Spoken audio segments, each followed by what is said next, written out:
Hello everyone and welcome back to another deck guide, this time featuring the newly supported and structure-decked Rose Dragons, and a perennial favorite of mine, the Rikkas. The Roses have the ability to Foolish and Reborn plants, which gives us access to pretty much any plant engine, and Rikka is one of the best ones to use as a small-ish engine, and also just give us extra extension that work well with the Rose Dragon game plan. So, if you like tributing the opponent's monsters as cost, then let's get started.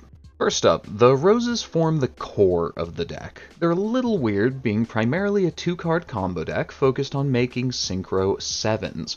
The only 1-card combo we have is Roxrose Dragon. This level 3 tuner lets us add a card on summon that mentions Black Rose Dragon.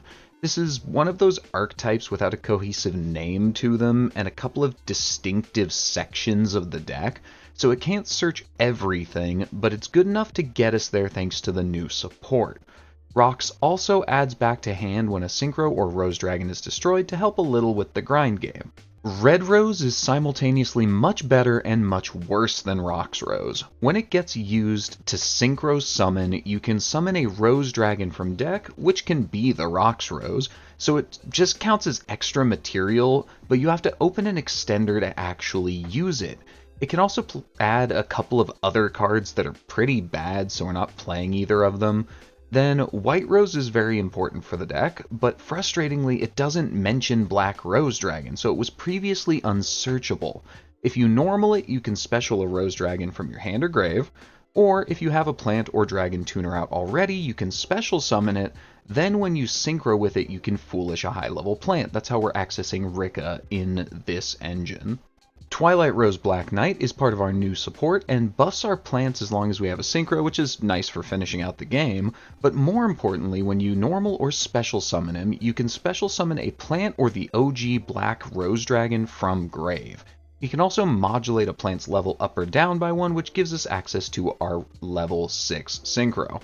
Vengeful Witch can summon from hand as long as we have a plant synchro or a Rose Dragon, which just makes it an extender. Then, when you send it to grave, if you have a synchro on the field, say one that you summoned with Vengeful Witch as material, you can discard a card to summon a low defense plant from deck. The idea here is that you have multiple ways to send Witch to grave, either by using it as material or from the deck itself with White Rose Dragon.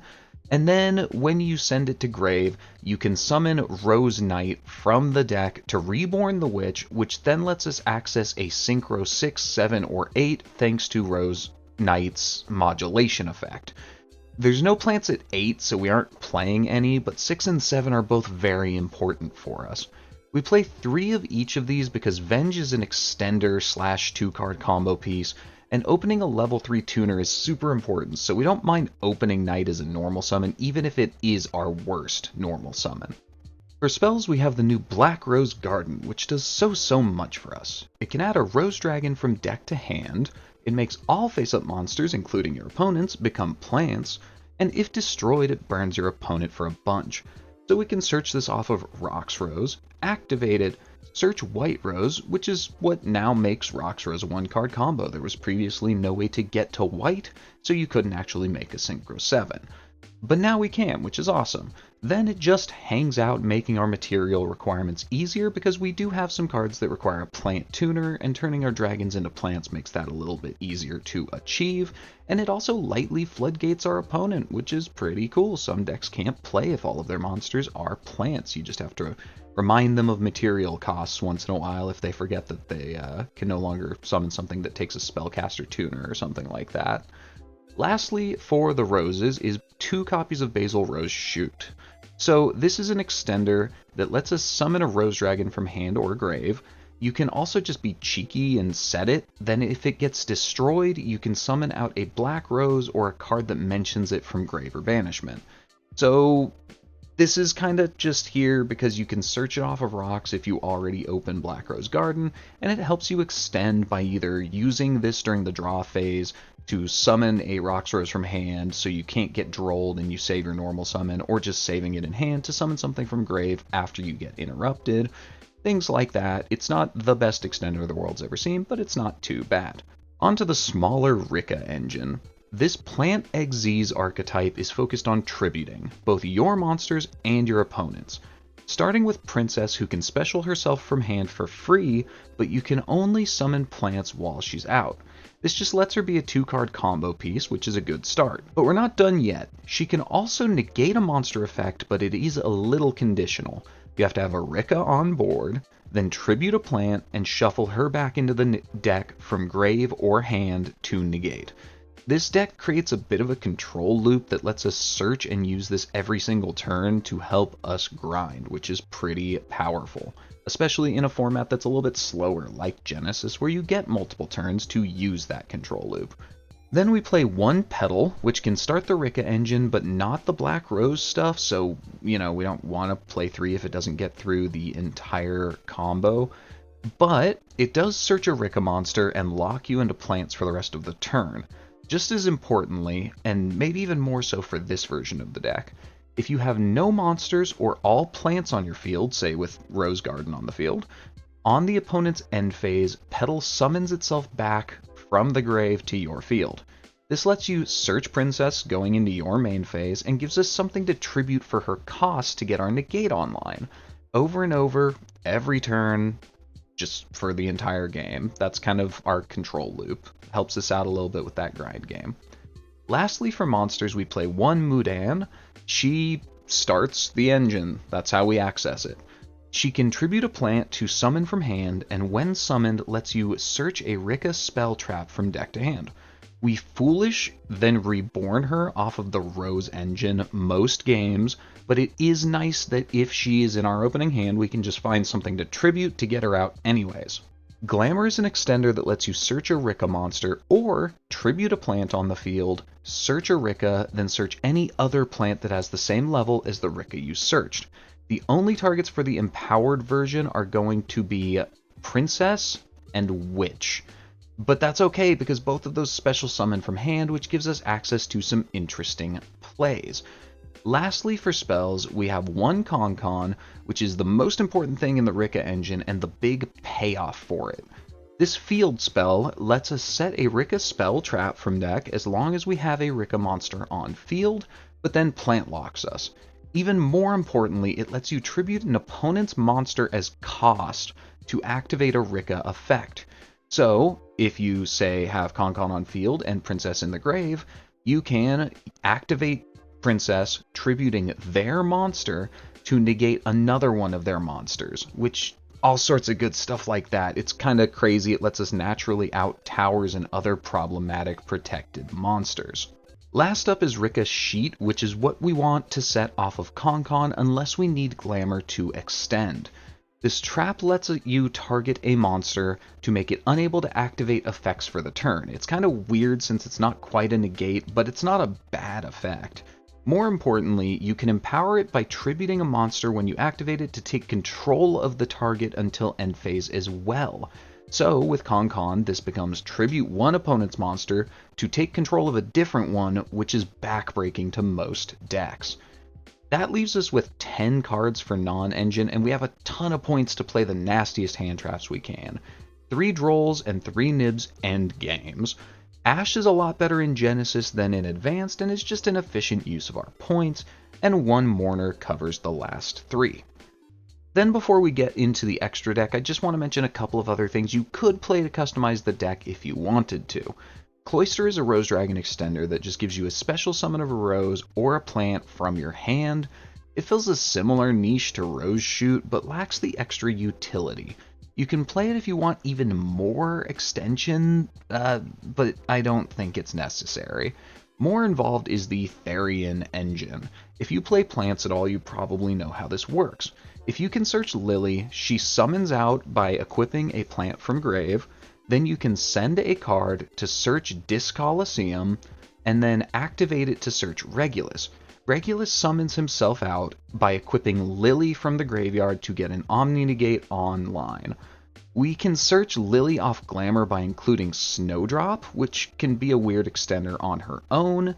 This gives us an Omni, but you start to put a lot of bricks in the deck for it, and we don't have a good use for Lily as a body without link materials, so I opted out of this. That's why Lily and this whole package is so good in like Plant Link, because a level 8 body isn't doing much for us, but if you can just link her off as a material, get her in the grave so you can bring her back with Regulus, that gives you a lot more value out of this engine. But still, it is a powerful engine. If you are okay with the bricks and you want the Omni Negate, go for it. In the extra deck, our game plan is pretty linear, so we run more cards at 2 copies than most decks do nowadays. Garden Rose gets Foolished, then can banish from grave to summon a Rose Dragon or a Dragon Synchro from grave. Lily Reaper gets Foolished, then can banish when your opponent takes damage to send a monster from field to grave. Rage Rose is a new piece that's super important. First up, she protects all of our plants from destruction. Say if we have Black Rose Garden on the field, making even our dragons and everything else plants, that just means nothing can be destroyed by card effect, which is pretty tight. Then, when summoned, she can Foolish a plant from both the deck and the extra deck. That lets us set up either Lily Reaper or the Maiden, while also sending either Violence Witch or the Mudan to grave, whichever we need at that particular point in our combo. And if those weren't good enough, she has one last effect to summon back from grave if a card on field gets destroyed. Bramble Rose is our last new support card and a stellar boss monster. It burns the opponent for 600 each time they activate a monster effect, and drops all of their monsters' attack by 600 every trigger as well. That's a good start, letting us ping them to turn on Lily Reaper and set up for a finishing blow with Black Rose Garden later. But we're not done yet. We contribute it to Synchro Summon a Black Rose Dragon from the extra deck, which lets you quick effect wipe the board. Lastly, you can banish Bramble from the grave to summon a low-level plant tuner back out, which is used to recycle Black Knight on following turns. OG Black Rose Dragon pops the board on Synchro Summon, making it a huge threat going second, and acting as an end board piece alongside Brambles. Perialis holds the deck together as a Synchro 7 that gets bigger for every plant we have and can reborn a high-level plant once per turn. Sure, that lets you recycle Brambles and Hate Rose Witch, but even better, it lets us summon Mudan from grave after a Foolish to set up the Rikka combo. A Light Dark Chaos Angel can be made with a spent Perialis and a main deck Rose Dragon to remove problem cards and protect our Synchros from monster effects in battle. Shenging is a good generic boss at level 10 that protects itself from destruction, becomes huge, make the opponent's field tiny, and can banish cards from both field and grave. Last up, we play a few Exes for the Rikkas that we can't access every game but are very useful when we can. Strenna lets us add a plant back from grave, and when tributed lets us summon a high rank plant Exes from the extra deck. That lets us summon either Teardrop or Hyperiton. Teardrop can detach a material to tribute an opponent's monster and gets bigger whenever something gets tributed. Hyperiton can negate a card by detaching the same card type from itself. Strenna attaches herself on tribute and summon, so it's a monster negate by default, but then it can also attach a card from grave when you activate that card's type. So by activating a spell while Hyperiton is already on the field, you can then attach a spell from your grave, then you have a monster or a spell negate. And that's going to do it for the deck list. Let's go see some sample combos. Okay, so starting off with our only true 1.5 card combo, pretty much any combo you do with this deck, you're going to need a discard for Violence Witch at some point during the combo, but that can be literally anything. Note that even if you open Black Rose Garden, you will not be able to do this combo, because you can search the Roxrose, normal Roxrose, but then you can't get to White Rose, and that's what you gotta do to do a one-card combo here.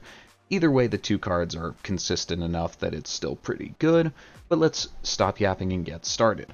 So we're going to normal summon the Roxrose Dragon and use its effect to search Black Rose Garden, then we can activate Black Rose Garden to go get White Rose Dragon. Then we can special summon White Rose Dragon because a Rose Dragon is on the field, and then we can use that to summon out the Perialis, which is going to trigger the White Rose that was sent to grave to send Vengeful Witch to grave to summon Twilight Rose Black Knight by discarding our random card in hand. Then we can go ahead and use Twilight Rose Black Knight's effect to bring back the Vengeful Witch, and then modulate her down to a 3 so we can go into Hate Rose Witch from the extra deck, which is going to send Mudan and Garden Rose Maiden. Then we can finally use this Perialis' effect to summon back the Mudan, who's going to trigger to get us Concon. Then we can banish the Garden Rose Maiden, and it's important note that you do this now, because the Concon is going to lock us into plants, and we're already synchro locked. So, by banishing the Garden Rose Maiden now, we can bring back one of our Rose Dragons, we've got Roxrose in this case, to use the Spent Perialis to go into Chaos Angel to protect our stuff with a light and dark effects from basically everything, because remember, Rage Rose is also protecting everything from destruction. Then we can activate the Concon, use it to set a sheet so that we have the Tribute and Take online, and this is our end board here. So this doesn't actually have like a crazy amount of disruptions. It's mostly just the sheet plus Concon Tribute, so be careful when you use those. But it does protect itself incredibly, incredibly well. Nothing can be destroyed. We're lightly floodgating the opponent. Nothing can be affected by monster effects. Nothing can be beat over by battle. So, like, you know, it's a control deck. Just be careful where you use your few disruptions, and you should be A-okay. Cool? Cool. Alright, and so for the only other combo I want to show you, pretty much any 2 cards in the engine combo in this deck, which is a really cool feature of it. Even though it's a 2-card combo deck, it does feel quite consistent. But here, specifically, I'm going to show you Roxrose plus Rikka Glamour plus, again, anything to discard. Here we go. So we're going to normal summon the Roxrose, which is going to let us search Black Rose Garden, activate it to search White Rose Dragon, same as normal so far. Then we're going to go into Perialis, like normal, but instead of sending the Vengeful Witch, we're going to send Mudan and immediately summon her back because she can add Concon, and then we can tribute her for the Glamour that was already in hand to go get Princess and Vengeful Witch. So we still get access to the Vengeful Witch here, but we can do a little bit more before we get synchro locked by her effect. Because we can special summon out Princess at any time, and we can special summon out Vengeful Witch because we have a synchro on board already. We can use our 2/4s to go into Strenna, detach specifically Princess, to add Mudan from the grave back to hand, and because we haven't used her own summoning condition, we can tribute Strenna to summon her. So this chain right here is going to be very important. We need to put Vengeful Witch as Chain Link 1 and Strenna as Chain Link 2. Because Vengeful Witch is going to synchro lock us once her effect resolves, and Strenna's trying to summon an Xyz monster. So we have to do this in this order. So Strenna is going to go ahead and summon out Hyperiton. You can also get Snowdrop if you'd rather. And then the Vengeful Witch can summon out Twilight Rose, who can summon back Vengeful Witch, drop her level to 3 so that we can go into Rage Rose. Then we're going to send the Garden Rose Maiden like last time, but because we don't need Princess, we don't need Vengeful Witch, and we don't need Mudan, we can just send Rikka Petal to set up for the grind game. Then we can banish the Garden Rose to bring back the Roxrose so that we can go into Chaos Angel. Then we can activate the Concon to set a sheet, and at this point we are locked into plants and synchros. Unfortunately for the opponent, we've pretty much done everything. Oh, we can also attach a material when we activate the Concon to Hyperiton so that he is both a monster and a spell negate. So that's the big difference here, is we've got a monster spell negate, we've got a monster negate and Princess that we didn't have in the previous combo, and we've got Petals set up for the grind game. So, like 4 extra points of interaction just from having one extender in hand as well as our 1-card starter. So it's pretty good, you know. Again, 2-card combo deck, you want extension even if we do have one 1-card starter. Cool, cool. And we're back with closing thoughts on our Rose Dragon Rikka deck. So, as far as pros go, the biggest one, and it's kind of trite to say this in Genesys, is we have so many points for non-engine. This lineup of non-engine is terrifying to the vast majority of decks in Genesys. So that's a big, big plus for us. Outside of that, the deck's just like fun. It's also pretty simple, so like if you're new to the game or you're trying to introduce someone to Genesys as a format, it's not that hard to pull off once you learn the actual combo lines, because the combos are quite linear. because normal summon Roxrose, it gets interrupted. Just summon any of our, what, like 12 copies, 15 copies even, of level 4 monsters, and you're still fine, because the goal is just make a 7. As soon as you make a 7, you're perfectly okay, and this deck is incredibly good at making a 7. Because Rikka Princess is a 4 that special summons from hand. Vengeful Witch is a 4 that special summons from hand. White Rose is a 4 that special summons from hand. Black Rose can search White Rose, so that's a 4 that special summons from hand. And Rikka can search Princess, which is, you guessed it, a 4 that special summons from hand. So as long as you can put a 3 tuner and a 4 on the field, you're off to the races. So it's not too hard to learn. The downsides are it's still a 2-card combo deck, y'all. In the day and age where 1 card sets up an unbreakable board, 2 cards is a big investment, especially considering that Venge has a discard. That means that you're not poplaring people. You need to spend a good chunk of your hand, 3 cards most of the time, to actually do the thing, which means you just can't hold on to resources for the next turn, you can't hold on to as many hand traps, which kinda sucks. So no, it is not the best deck in the format. It'll never be the best deck in the format, but it is very fun to go normal summon Red Rose, special summon White Rose, special summon Black Rose Dragon, pop your board, and then just go from there, because people have less negates in this format. So Black Rose Dragon is a serious threat that just can end the game on its own. Especially because if you do that, then White Rose still has its thing, and Red Rose is gonna summon, and like you're still fine. You're off to the races at that point, but the opponent is under a lot of pressure. So, very fun deck. Not the best deck in the format. Pretty consistent. Quite easy to play. Still a 2-card combo deck, so but yeah, I think it is very fun. And I've already recorded the games for this week, and I think you guys are going to enjoy them because they are some pretty good ones. I've been getting more good games playing ranked lately, especially ranked in Genesys. And while I'm not going to call myself explicitly a Genesys channel, that is the format I've been playing in real life at my LGS, so it's the one that you're going to get the most content for the time being. But next week you will get a non-Genesys deck if you are getting tired of it. Anyways, now I'm off topic and rambling, but I hope you guys liked it, and I hope to see you next time. Bye-bye.